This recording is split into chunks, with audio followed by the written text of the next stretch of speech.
The Europa League is said to not possess the glamour of the UEFA Champions League, but not when you have Arsenal, AC Milan and Everton gracing the field. All three were in action yesterday, but Everton were humbled on their return to European football, while Arsenal and Milan had a dream start. Ronald Koeman has since apologized for his side's dreadful show in Italy against Atalanta. Let's enjoy some of those highlights for you. We'll be right back.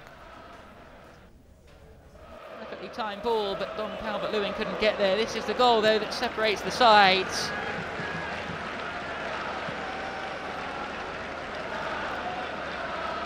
Attempted clearance from Jagielka, fell perfectly for the defender. There is Mo Besic. All right, I've got a sports journalist, Rotimi Akindele, with me in the studio. Hello, good morning. Good morning, Mayo. All right, there's only one place to start at this morning, and that was the AfroBasket match yesterday, Nigeria against Cameroon, and it ended 106-91. Quite a remarkable result for them.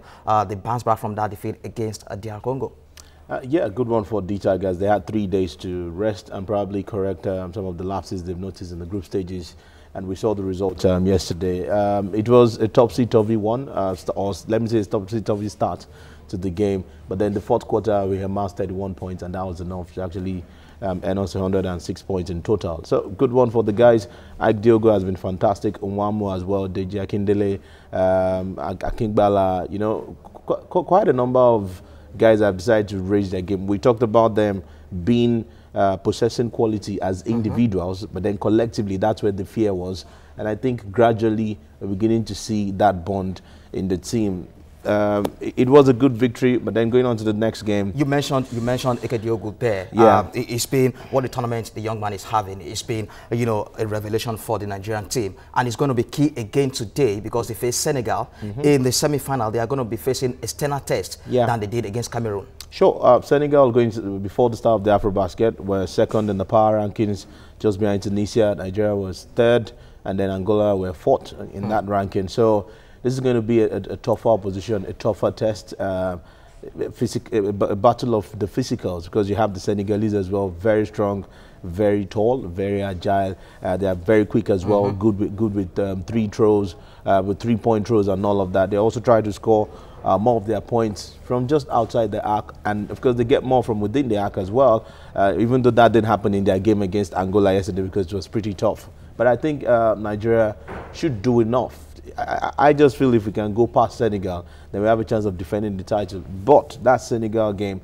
8:30 p.m. tonight, it's not going to be an easy one, but I'm still sticking by Nigeria qualifying for the final. Okay, Nigeria to qualify for the final. It's going to be a case of whatever the ladies can do, we can also do as well. Perhaps they can go all the way and retain that title. Let's break away from basketball for a moment now, because Thursday night football returned yesterday in the Europa League, and Arsenal began with a bang. 3-1 winners against FC Cologne.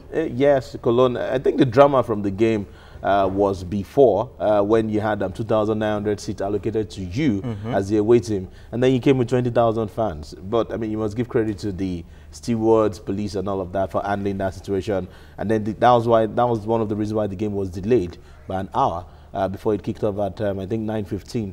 But then on the field of play, good one for Arsenal. They needed to respond. They needed to play. If United could go all the way to win the Europa League and qualify for the Champions League, Arsenal, AC Milan, and any other big team playing the Europa League can actually do it. So it was a good start for Arsenal. Well, as Wenger says, he will prefer to qualify through, for the Champions League by finishing in the top 4. He will want to say that. Alexis Sanchez was in a beastly mood yesterday. He didn't show any sign that he wanted to leave Arsenal this summer.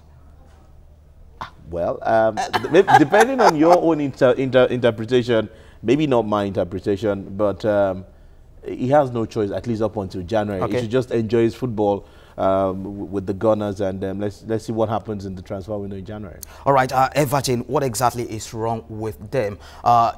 Manager Ronald Koeman has since come out to apologize to Everton fans. They've scored managers 2 goals all season so far, and next up for them is Manchester United at Old Trafford this weekend. I can tell you that they will play like Barcelona against Manchester United on Sunday. They sure know how to play Manchester United. But, I mean, it must be worrying. Winless in 5 games. That's Everton in the last 5 games. Not the good one for Ronald Koeman. There are talks that he might probably go with his fellow countryman, Frank de Boer, as leaving the Premier League. I don't know how patient Everton owners are. But then again, you look at the abysmal outing they had in Italy yesterday against Atalanta, coming back to the Premier League on Saturday against United. They will put up a fight. They've not Ronald Koeman have not lost to United in the Premier League since he joined. He's got he won 2 against when he was coach with Southampton, and then drew the last 2 games while with Everton. So I think it's going to be an exciting game. But United is under more pressure, because Everton has nothing to lose if that game kicks off on Sunday.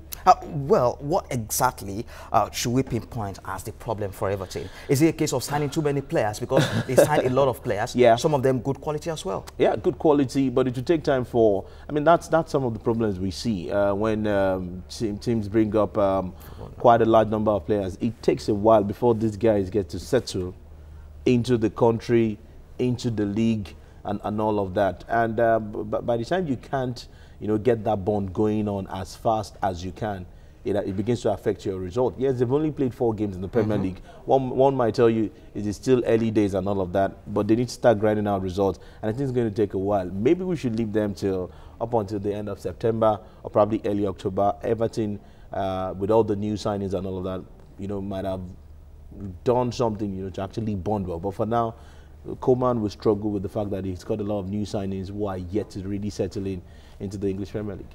All right, AC Milan were full value for their money. They signed a lot of players in the summer as well. Lost against Lazio at the weekend in the Italia Serie A, but they bounced back yesterday against Austria Vienna. Great win for them. A great win for them. And then, I mean, just like we said about Everton, signing too many players, struggling in the Serie A. How many games have they played in Serie A? They probably lost to 1, 2. That's if they played up to 4. And then the last one against Lazio was shambolic. I saw the game, I'm like, is this the AC Milan that we should watch out for? There's a whole lot of struggles as well. Some of those key players are yet to settle into the Serie A and, of course, settle into the side. And you can't actually rule that out because, hey, it's still a new season, still a new team. But then again, against Austria Vienna, these are the kind of games you need to win. To actually boost your morale, boost your confidence, and say, you know what, guys, we still have this in us, so we can actually do this. If they go back to the Serie A this weekend again and get to drop points, then you can start raising eyebrows. But this kind of game can actually turn their season, and they've started well by winning 5-1 away from home. So hopefully they will have a home fixture this weekend, capitalize on that, and then you can say, okay, maybe we have a season back on track. All right, thank you very much, Arutimi Akinele, for your time on the Breakfast Show this morning. Many thanks. Well, that's sports updates for now. I'm Mayowa Ajayi. Thanks for watching.